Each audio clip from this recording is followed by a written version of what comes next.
Right, welcome to another episode of the Talking Point Show on Elevated TV and Elevated TV Radio. My name is MATTHIAS. You love to call me the Elevated One of Sports. So let's hit the ground running and start off. Yeah, last night Champions League didn't go according to script for some people. Tottenham Hotspur in England, the two English teams have somehow managed to lose by a single goal.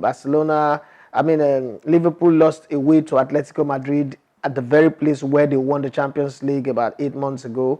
And Tottenham Hotspur in their new stadium at home lost. You could say that the goal margin gives a lot for inspiration. But one of the things that surprised me in this round, Tuesday and Wednesday, not Dortmund. Yeah, the player that impressed me, not surprised me, that impressed me is Ireland on Tuesday. But the team that really surprised me is how Atalanta, people will not remember this, but they are not playing at their Bergamo home because it didn't meet the UEFA criteria. This is their first Champions League, the first time they're getting to the first Champions League round of 16, a bit 32, whatever, knockout stage.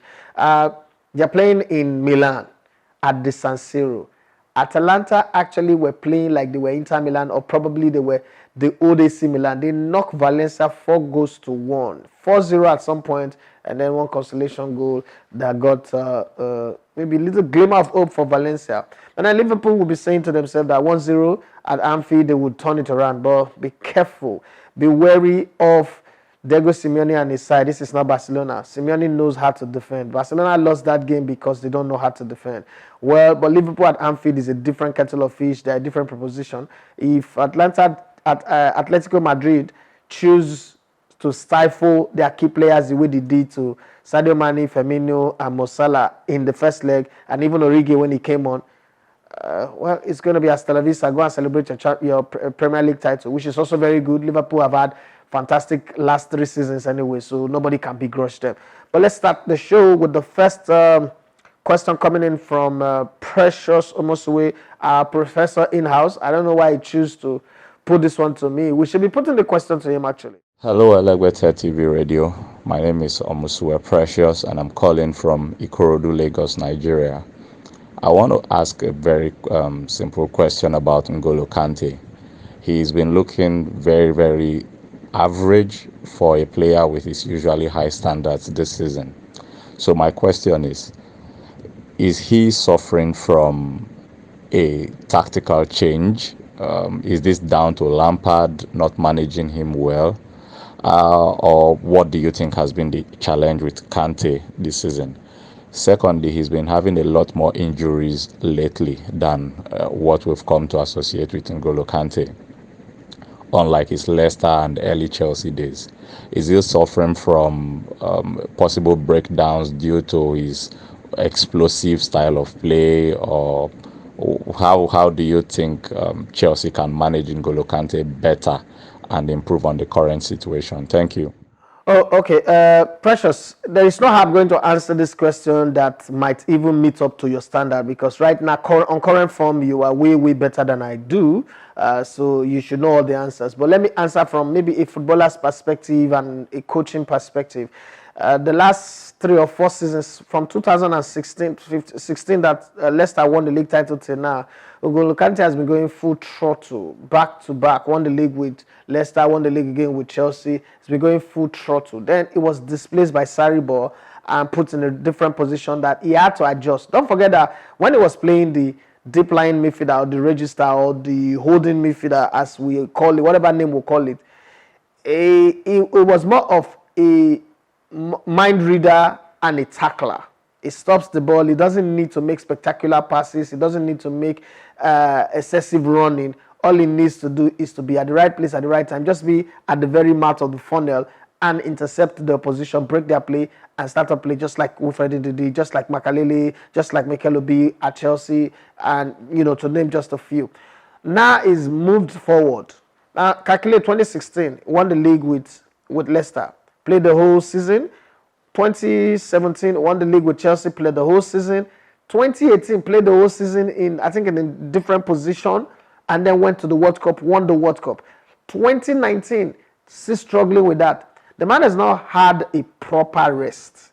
His transition from one coach, from Claudio Ranieri to Antonio Conte to Sarri, now to Frank Lampard, and then also teams have transitioned, and then in between there is Didier Deschamps, both in Euros qualifiers and the World Cup proper itself. The man is burned out, and most times when I say this, be like, "Oh, why are you saying burnout? Burnout?" Yeah, burnout is the reason why injuries are coming to a player who is not known for injury. He's burnout, so his body recovery time is slower. Let me use maybe something that is relative. When we were younger, for instance, we can eat a bowl of eba or pando yam, ema, or whatever we call it, and immediately go and start jumping around. There's no problem. I'm 42 now, a lot older than N'Golo Kante anyway. If I eat a small morsel of pando yam, I don't eat eba anymore, it might take me up to 14 or 18 hours for it to digest. Let's say, for instance, I eat it in the evening. Take it that night, I will sleep like a log. I might even end up snoring and struggling. But that wasn't part of what my early years were. My teenage years, my young adult years, even up to my 30s. Okay?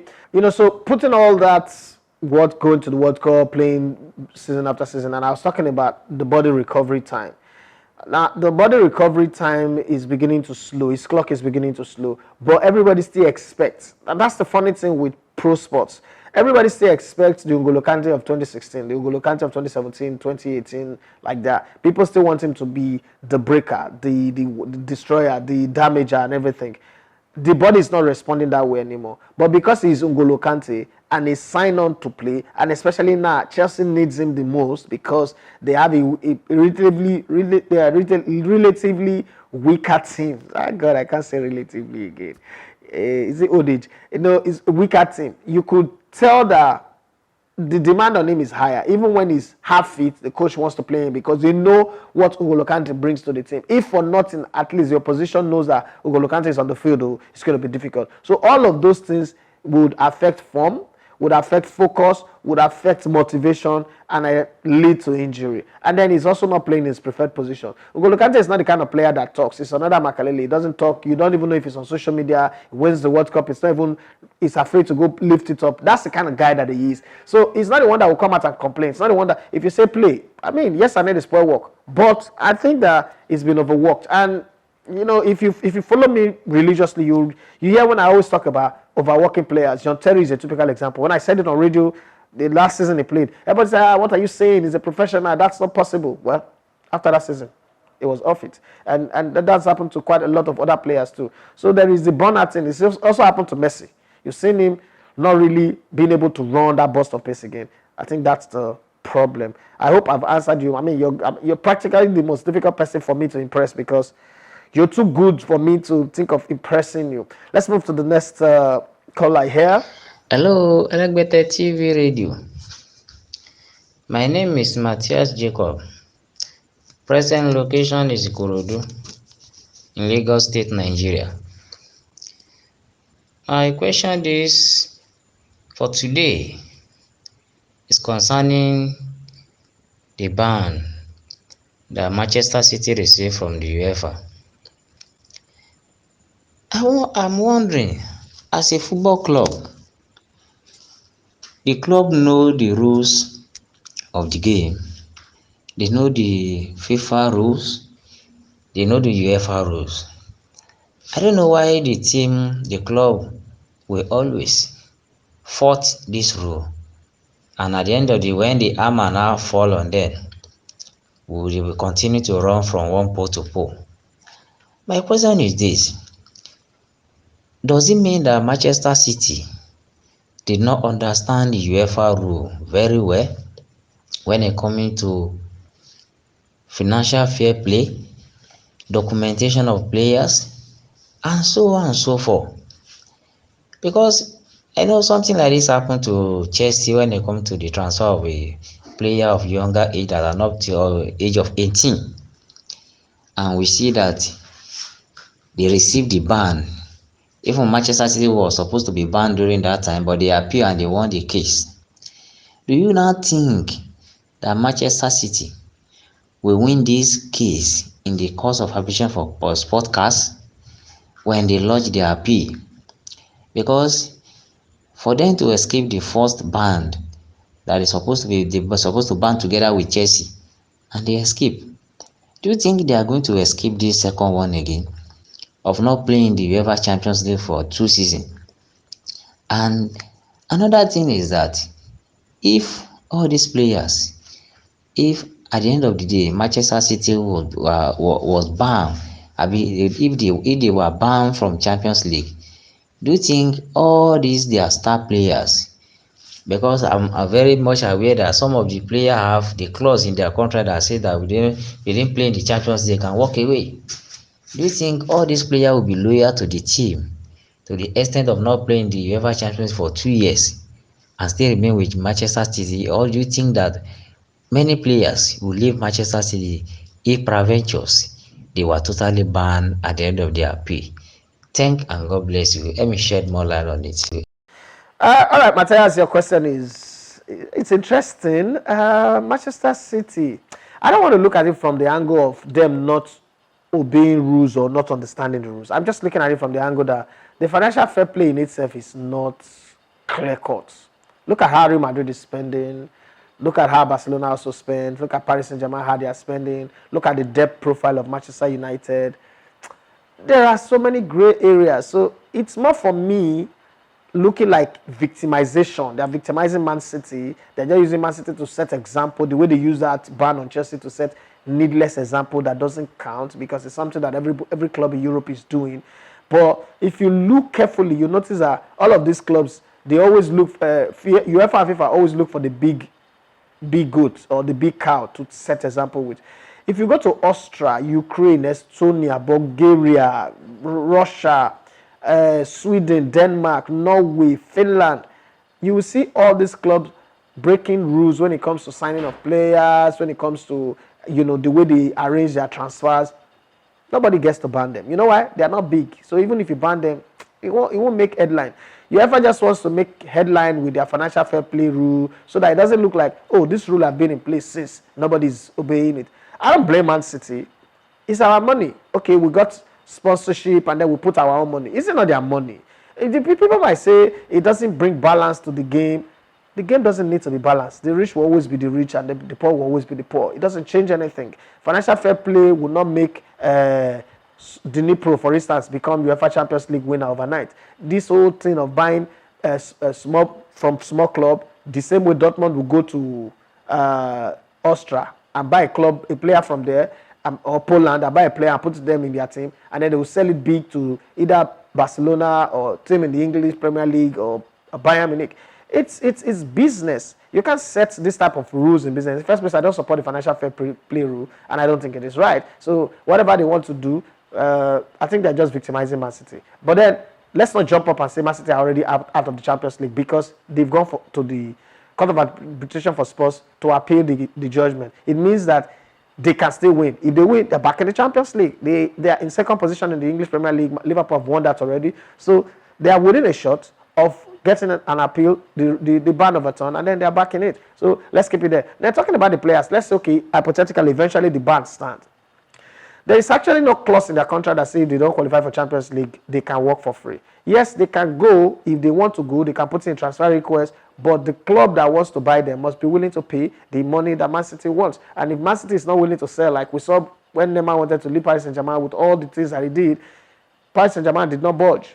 Barcelona have to meet up the transfer fee. They don't meet up, no business. So it's the same thing. Then going to the Aguero side of things, I think that eventually Pep Guardiola will get somebody. If he still stays for long, we'll get somebody that will replace Aguero. Man City need an Aguero replacement anyway because Aguero, as good as he is, he scores a lot of goals, doesn't play the Pep Guardiola style. In other words, he doesn't like to pass. He likes to be the guy who receives and score. So that obviously must be bothering Pep Guardiola somehow. That when it matters most, this guy does not look for his teammates. He's always looking out for himself. So let's move on. I hope I've answered your question anyway. Let's move on to the next person. Hello, Elegbede TV Radio. I'm really pleased with the fact that Ole Gunnar Solskjaer, the coach of Manchester United, has heaped so much praise on Johnny Gallo before the European League round of 16 playoffs against Club Brugge in Belgium. Yesterday, after the interview, he said that Johnny Gallo has been a thoroughbred professional thus far, since joining from Manchester United from China to Manchester United, and I think it's a good one to see that Solskjaer actually believes in Eden Igalo, which shows that Igalo himself has been consistent with the way he's been able to showcase his person, his talent.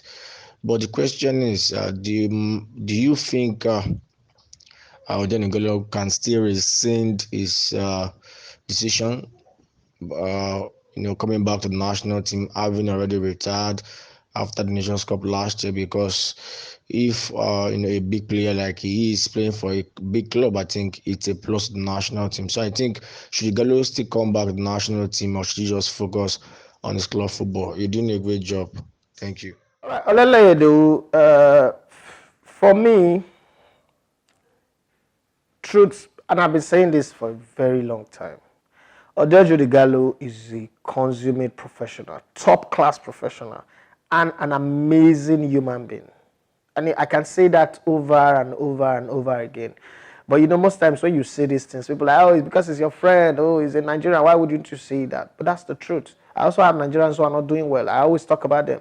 It was like, oh, you are beefing them. For instance, when I talked about Kelechi here and I showed before the Nations Cup that if he continues the way he's going, he will not play for the national team again and his career will lose that. People say I was hating on him. I wasn't. I was just stating the things, the red flag that I'm seeing that are clear because I've been in this industry long enough to know.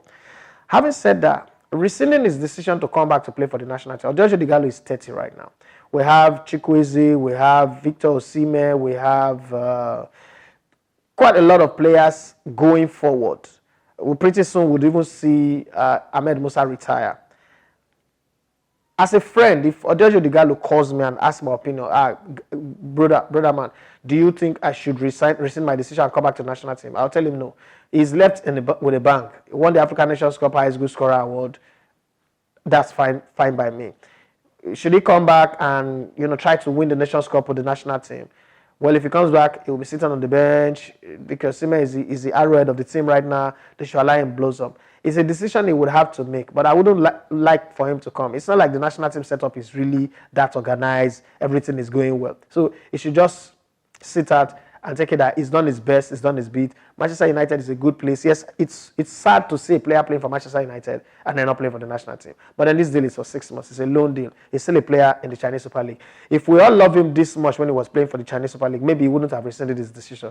Coming from 2018, Odejo Igalo had suffered. I mean, insult, people saying all sort of crap. All of a sudden, he's become a messiah just because he signed for Manchester United, played 5 minutes and all that.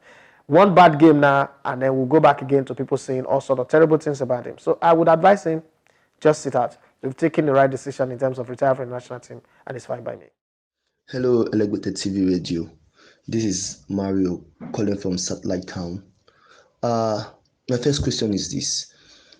Looking at the terrible display by the officials using the VAR in England in the match between Chelsea and Manchester United. Now, my question is, are they using the VAR rightly in England, or should they just forfeit the use of VAR in England and continue with their shambolic officiating? At least we will understand that it is human error, because the purpose of VAR being introduced into the game is to correct those little human errors. But then again, in England, we keep seeing the same thing, now making the VAR look total rubbish. So the thing is, what is the way forward for the FA to utilize the VAR, or should they just take it off totally? Then my second question is, yesterday's Champions League match between Tottenham Hotspur versus RB Leipzig, coming from a defeat at home to RB Leipzig, do you see a coming back for Jose Mourinho and Tottenham? Thank you very much. Well, Mario, everybody is pissed with the VAR and all that. But you see, if you quit just because something you do, your innovation that you're trying to implement does not work, you may never know what will happen in the future.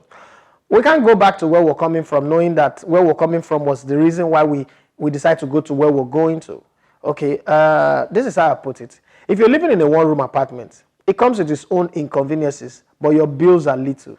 If you move from a one-room apartment and you move to a duplex or a bungalow, you now need a cleaning person. You now have more rooms to take care of. You now have a bigger responsibility. If you move to a duplex, you expand yourself.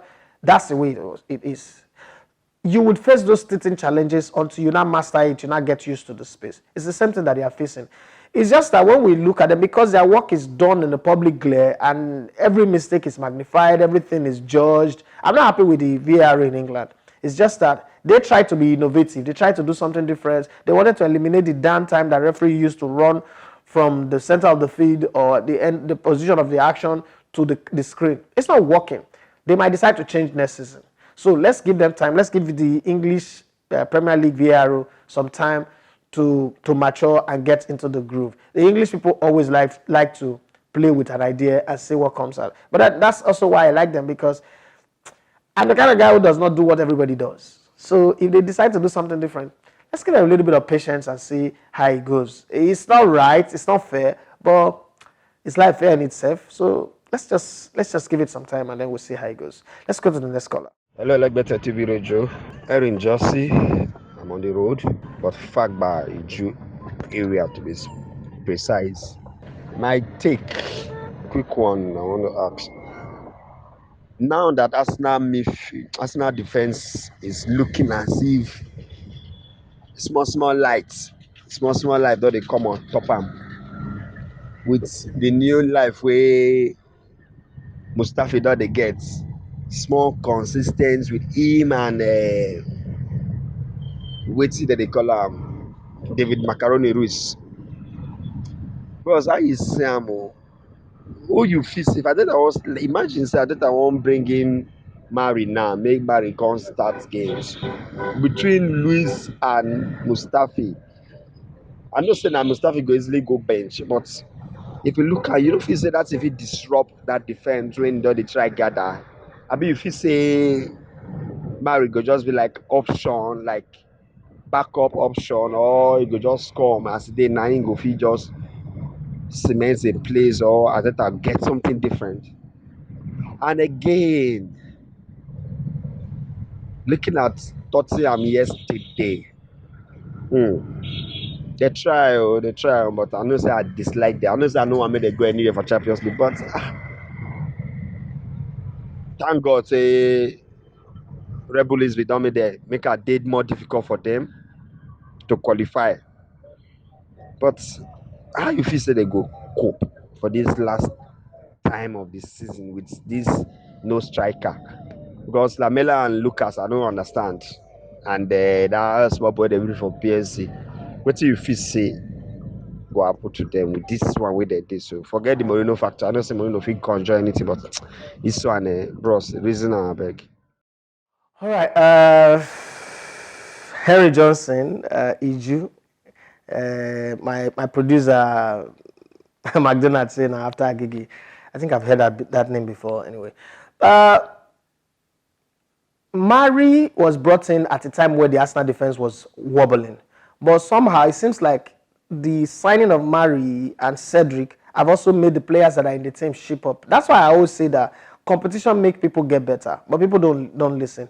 The players in that Arsenal defense felt like, I mean, whether we play well or we don't play well, next week we're the ones that are going to play. But all of a sudden, Arsenal have a big pool of defenders. If all the players in the Arsenal defense are fit, Arsenal would have like the biggest defensive pool in the Premier League. They will have Callum Chambers, they will have Bellerin, they will have Tierney, they will have Kolasinac, Papastopoulos, what's it called? They will have Luis, they will have Mari, they will have the World Cup winner, Mustafi, and then they also have, by the end of the season, they'll have Sidibe. Then there's also a few other young players that are there, Maitland-Niles, if you add them to it, and then you add them Saka. Okay, Saka is not a defender anyway, just playing makeshift.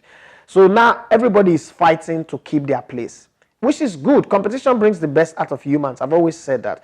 So, but I think the leader of the Arsenal defense is still David Luiz. whether you call it macaroni or spaghetti or whatever you want to call him, is the leader of the defense. So it is anybody that will come and pair with him. And Mustafi cannot be consistent to save his life. So I know that somewhere along the line, Mustafi will make those reckless tackle, go and mark referees, or go and do some terrible challenges that will put him in bad light, and then the game will change again. But I think what Mari brings that nobody have in the team is a typical ball playing defender, a player that can play as a libero and can also lead the charge forward and keep the high pressing game that Mikel Arteta wants to play. So he would become the mainstay of the defense. It's 26 or so. He become the mainstay of the defense when they end. So this season, he will take this season to integrate himself into the team, and then after next season, he will be the one leading the Arsenal defense. I don't think it will affect David Luiz anyway, because David Luiz is the leader of the defense. If you look carefully, every coach that have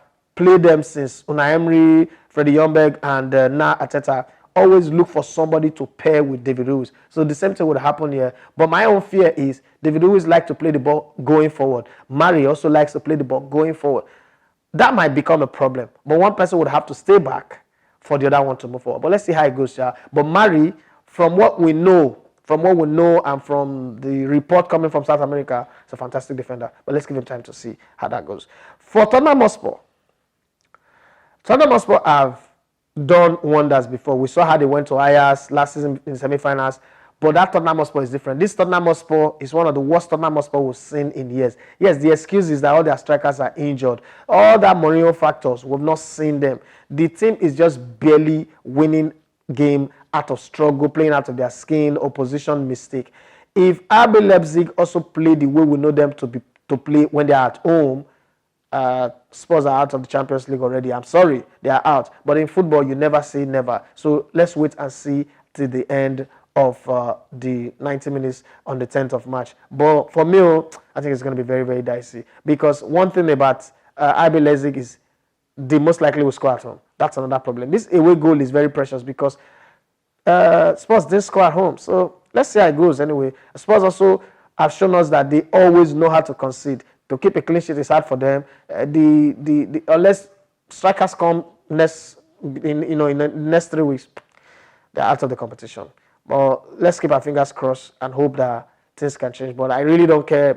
I'm rooting for RB Leipzig, not because I'm an Arsenal fan and I don't like sports, no. But I think that I've always liked the underdog. I'm an underdog my own self, so I've always liked the underdog. And in this case, RB Leipzig, they are the underdog. I like the success of an underdog. And in this season, there are two underdogs in the Champions League, RB Leipzig and Atalanta of Italy. And I want to see them progressing as far as they can go. They might not win it, but I don't want to see them progressing because that encourages other teams to also believe that if they qualify for Champions League, they can go that far, reaping that small money that comes in, and then, go ahead and make future progress.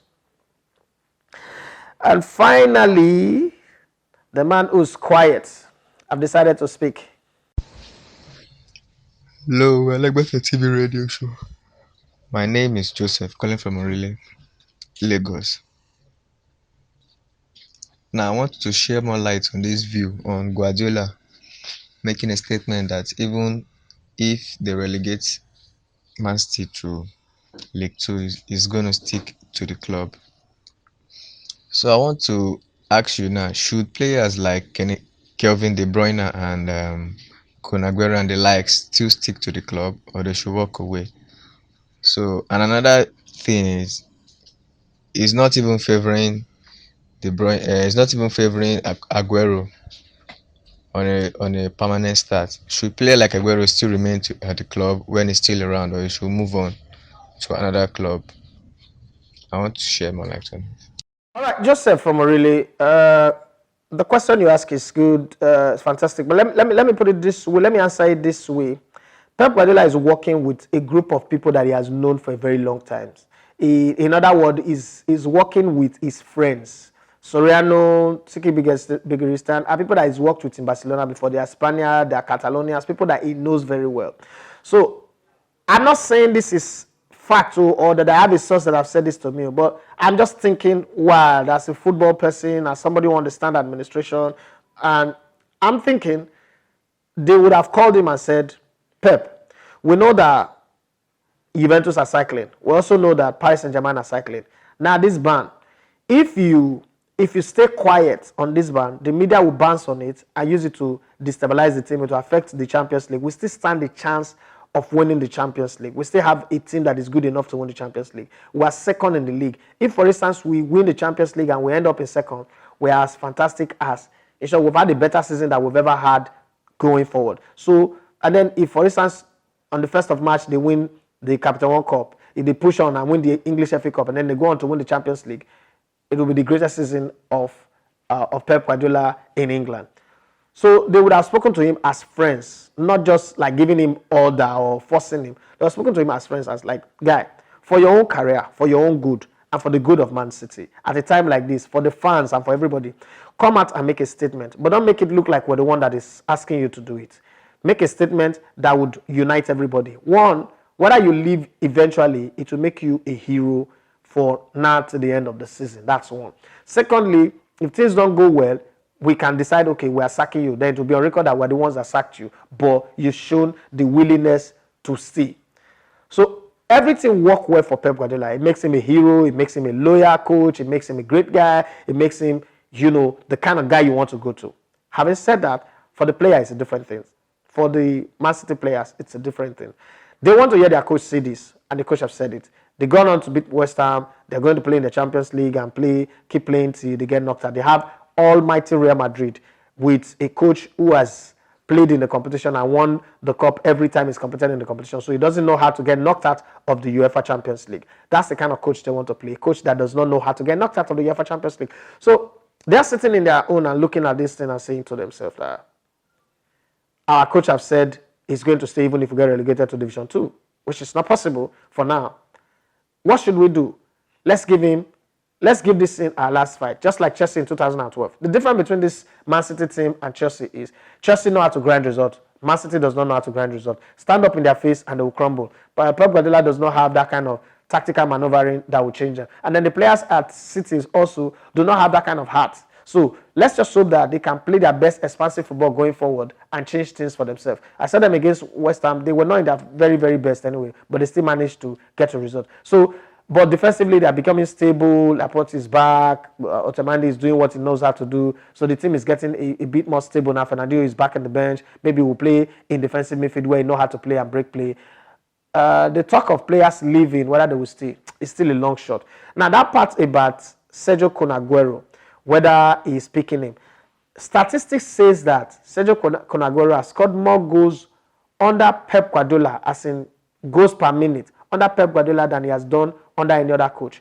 And then he spent lesser time with Pep Guardiola compared to any other coach at Manchester City. So that notion that he doesn't like Aguero or doesn't want to pick him, I think is the wrong notion. What I think Pep Guardiola did was he looked at his team and he found out that he had only one striker. He wanted to raise a team where there's competition, because when you have only one striker, there is a tendency, don't forget that this guy played football at the highest level, there's a tendency to relax, to feel like after I'm the only guy, they will always pick me. So he wanted to bring in competition. It's just that injury and poor form did not allow Gabriel Jesus to live up to the hype and the expectations and the transfer fee. But then it's still coming in there. And then other players like Raheem Sterling, Leroy Sané, Mahrez, Bernardo Silva, David Silva and the rest of them, and then Kevin De Bruyne, who for me is the player of the season for me, leave all those Anderson and the rest and Sadio Mane that they are mentioning. I've also chipped in with goals to help the competition and also make him find his feet. Would he leave or would he stay? I think he still have to stay, because I don't know. There's no other team that Kun Aguero will go right now that they will give him this kind privilege, this kind of royal privileges and treatment that he's got with Man City. So he goes to somewhere else, expectations will be high, they will expect him to deliver. It's not Cristiano Ronaldo, it's not Lionel Messi. So that would also be a problem for him. But let's see how it goes. But I don't think Kun Aguero would move.